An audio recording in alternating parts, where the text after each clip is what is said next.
کائنات کی ہر شے محبوب کی نگاہوں میں ہے. اللہ نے محبوب کو وہ نگاہ دوربین عطا کی ہے. اقبال کہتا ہے فروغت صبح آثار و دہور چشم تو دی نیندائے ما فی الصدور. تیری نظر تو سینوں کے چھپے راز بھی جانتی. سبحان اللہ. مجلس رسول لگی ہے، ہجوم عاشقاں ہے. ایک صحابی جن کا نام وابصہ بن معبد رضی اللہ تعالی عنہ ہے، وہ آئے اور بیٹھ گئے. حضور فرمایا ادنو یا وابصہ، وابصہ دور بیٹھے ہو نیڑے آ جاؤ. اٹھے اور قریب ہو گئے. فرمایا اور نیڑے آ جاؤ. حضرت وابصہ اور قریب ہو گئے.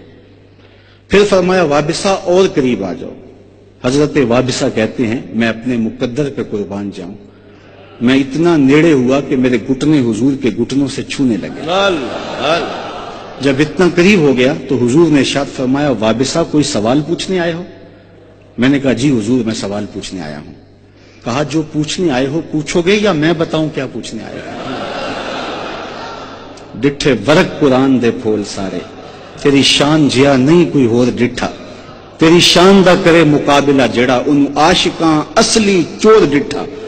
کوئی نور آکھے کوئی بشر آکھے پیندا رات دنے اے ہو شور ڈٹھا. اللہ والیاں گل مکا دیتی تساں ہور ڈٹھا اساں ہور ڈٹھا. تم نے حلیمہ کی بکریوں کے پیچھے پیچھے دیکھا ہے، سدرہ پر جبریل کے آگے آگے نہیں دیکھا. اور اقبال کہتا ہے تو نے یوسف کو کنویں میں دیکھا تو کیا دیکھا؟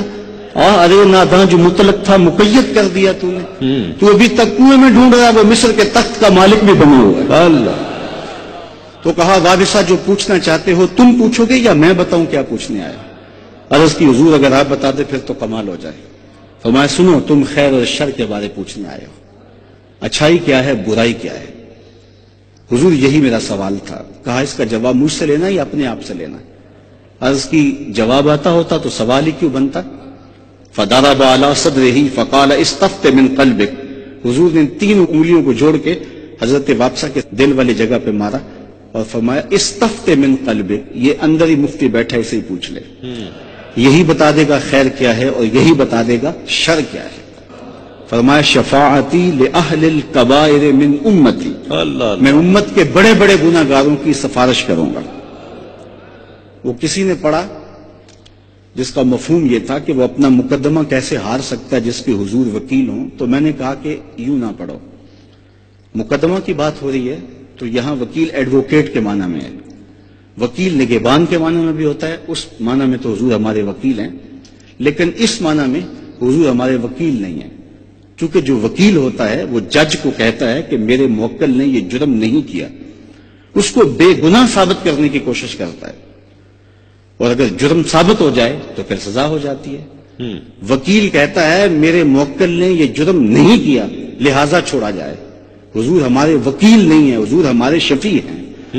وکیل کہتا ہے میرے موکل نے یہ جرم نہیں کیا لہذا چھوڑا جائے. شفیع کہتا ہے سب کچھ کیا ہے میرا آنا دیکھا جائے. حضور وکالت نہیں کریں گے شفاعت کریں گے. اور کیسا منظر ہوگا. میرے امام بولے پیش حق مجدہ شفاعت کا سناتے جائیں، آپ روتے جائیں گے ہم کو ہنساتے جائیں گے. وسعتیں دی ہیں خدا نے دامن محبوب کو، جرم کھلتے جائیں گے اور وہ چھپاتے جائیں گے. حضور کے کمالات جس کو سارے جانتے ہیں. انگلی اٹھی اور چاند کے ٹکڑے ہو گئے. سورج پلٹ کے اثر کے وقت پہ آیا اور سڑیاں کھجوراں اگا جاندا ہے، اور پتھراں نو کلمے پڑھا جاندا ہے. قطرے کو سمندر ذرے کو ستارہ کرتے ہیں، کونین کو خم آ جاتا ہے جب زلف سوارا کر. سبحان اللہ. یہ کہا جاتا ہے کہ نبی کے چاہنے سے کچھ نہیں ہوتا. میں کہتا ہوں نبی چاہ لے خدا قبلے بدل دیتا. بنو سلمہ کی مسجد ہے، ظہر کی نماز ہے، 2 رکعتیں ابھی پڑھی گئی تھیں، 2 رکعتیں ابھی باقی تھیں کہ خاطر آتر میں بات آئی کہ قبلہ بدل جائے تو کیا خوب. فوراً ہی طائر سدرہ نشین حاضر ہو گئے اور کہا قد نرا تقلب وجهک فی السماء فلنولینک قبلۃ ترضاها. محبوب پروگرام بن گیا ہے تو ابھی رخ پھیر دو. یا اللہ تیری نماز تو پوری ہو لے.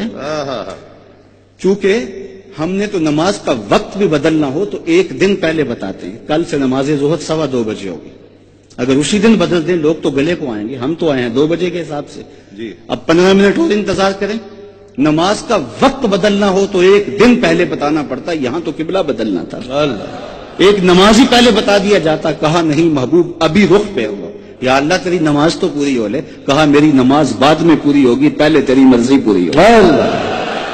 می وریا کستوریاں دا جدوں یار نچوڑیاں زلفاں، می وریا کستوریاں دا جدوں یار نچوڑیاں زلفاں، قبلہ اودے بنیا سائم جدے یار نے موڑیاں زلفاں۔ تو رخ پھیر دے خدا قبلے بدل دے، کوئی حد ہے ان کے عروج کی، بلغ العلا کمالے۔ اور میرے امام بولے خرد سے کہہ دو کہ سر جھکا لے، خرد سے کہہ دو کہ سر جھکا لے، گماں سے گزرے گزرنے والے، یا خود پڑے ہیں جہد کو لالے، کوئی کیا بتائے کدھر گئے تھے، سراغ عین و متا کہاں تھا، نشان کیف و الا کہاں تھا، نہ کوئی ساتھی نہ کوئی راہی، نہ سنگ منزل نہ مرحلے تھے، کمان امکان کے جھوٹے نکتے تم اول آخر کے پھیر میں ہو، محیط کی چال سے پوچھو کدھر سے آئے کدھر گئے تھے، کوئی حد ہے ان کے عروج کی، بلغ العلا کمالے۔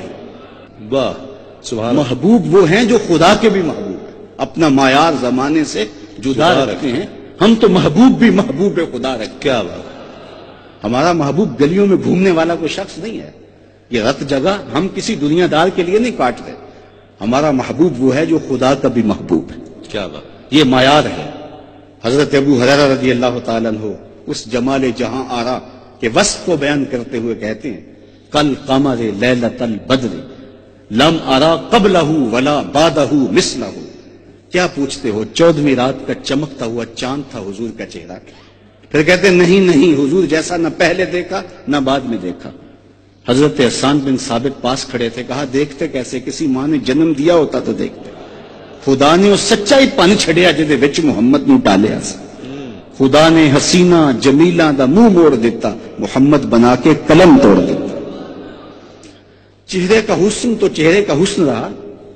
حضرت میمونہ بنت کردم رضی اللہ تعالیٰ عنہ فرماتی ہیں کہ حج کا موقع تھا اور میں اپنے والد گرامی کے ساتھ حضور علیہ السلام کی بارگاہ میں حاضر ہوئی، تو حضور ناکا پہ سوار تھے، اونٹنی پہ سوار تھے، تو میرے باپ نے حضور علیہ السلام سے کوئی مسئلہ پوچھا اور میری ہمت نہیں پڑ رہی تھی کہ حضور کے چہرے کو دیکھوں، تو میں حضور کے چہرے کو تو نہ دیکھ پائی، لیکن حضور علیہ السلام کی مبارک انگلیاں، پاؤں کی جو انگلیاں تھیں، میں نے ان کو دیکھا۔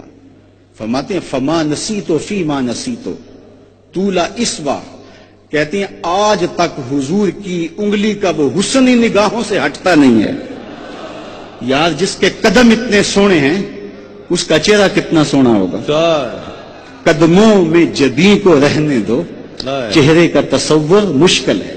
کیا بات، قدموں پہ جبیں کو رہنے دو، چہرے کا تصور مشکل ہے، جب چاند سے بڑھ کر ایڑی ہے رخسار کا عالم کیا ہوگا۔ کل قمر لیلۃ البدر لم ارا قبلہ ولا بعدہ مثلہ۔ روایت کرتے ہیں حضرت جابر بن سمرہ رضی اللہ تعالیٰ عنہ کہتے ہیں لیلۃ الادھیان تھی، 14ویں رات کا چاند چمک رہا تھا اور پوری آب و تاب کے ساتھ دمک رہا تھا، اور حضور لال دھاری دار چادر اوڑے جلوہ فراز تھے۔ میں کبھی حضور کو دیکھوں کبھی چاند کو دیکھوں، فائزہ ہوا احسن عندی من القمر، پھر میں نے فیصلہ کیا چاند نہیں میرے حضور ہی سونے ہیں۔ اللہ